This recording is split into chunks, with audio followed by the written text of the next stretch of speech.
നിയമസഭാ തെരഞ്ഞെടുപ്പിൽ ആർക്കും പിന്തുണ പ്രഖ്യാപിക്കാതെ ലത്തീൻ രാഷ്ട്രീയകാര്യ സമിതി. സ്ഥാനാർത്ഥികളെ നോക്കി വോട്ട് ചെയ്യാനാണ് ആഹ്വാനം. പ്രശ്നാധിഷ്ഠിത മൂല്യാധിഷ്ഠിത സമദൂരമെന്ന രാഷ്ട്രീയ നയം ഈ തെരഞ്ഞെടുപ്പിലും ലത്തീൻ കത്തോലിക്ക സമൂഹം പിന്തുടരും. തെരഞ്ഞെടുപ്പിൽ പ്രകടന പത്രികയിൽ ആരും അർഹിക്കുന്ന പരിഗണന നൽകിയില്ല എന്നും KRLCC കുറ്റപ്പെടുത്തുന്നു. മനീഷ് ഷാ മാത്യു ചേരുകയാണ്. മനീഷ്, എന്തായാലും ലത്തീൻ കത്തോലിക്ക സഭ എന്തായാലും ഏതെങ്കിലും ഒരു മുന്നണിയെ പിന്തുണയ്ക്കുന്നില്ല, ഒരു സമദൂര നിലപാട് എടുക്കുകയാണ്. രജിഷ, തീർച്ചയായും സാധാരണഗതിയിൽ ലത്തീൻ സഭയുടെ രാഷ്ട്രീയപരമായിട്ടുള്ള നിലപാടുകൾ പ്രഖ്യാപിക്കലാണ് ഈ രാഷ്ട്രീയകാര്യ സമിതി ചെയ്യുക. ഇതിൽ ബിഷപ്പടക്കമുള്ളവരുള്ള ഒരു രാഷ്ട്രീയകാര്യ സമിതി കൂടിയാണ്. നിലവിൽ അവരുടെയാണ് പ്രധാന പ്രഖ്യാപനം എത്തിയിരിക്കുന്നത്. ഏതെങ്കിലും പാർട്ടിക്ക് ഒരു പിന്തുണ ഈ ഘട്ടത്തിൽ അവർ പ്രഖ്യാപിക്കുന്നില്ല. പ്രത്യേകിച്ച് ഈ തെരഞ്ഞെടുപ്പുമായി ബന്ധപ്പെട്ട് നടത്തിയ പ്രകടന പത്രികകളിൽ ഒരു പാർട്ടികളും കാര്യമായ പരിഗണന ലത്തീൻ സഭ വിഭാഗത്തിന് നൽകിയിട്ടില്ല എന്നുള്ളതാണ് അവരുടെ പ്രധാന പരാതി.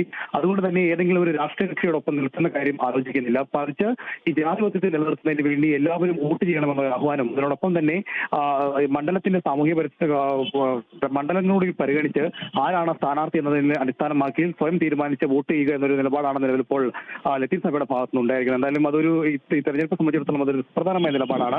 ഏതെങ്കിലും ഒരു രാഷ്ട്രീയ കക്ഷിക്ക് പിന്തുണ പ്രഖ്യാപിക്കാതെ സഭ ജനങ്ങളോട് അവർക്ക് ഇഷ്ടമുള്ള ആളുകൾക്ക് സ്ഥാനാർത്ഥിയെ നോക്കി വോട്ട് ചെയ്യാനാണ് നിലവിൽ ഇപ്പോൾ ലത്തീൻ സഭ പറഞ്ഞിരിക്കുന്നത്. ശരി മനീഷ്.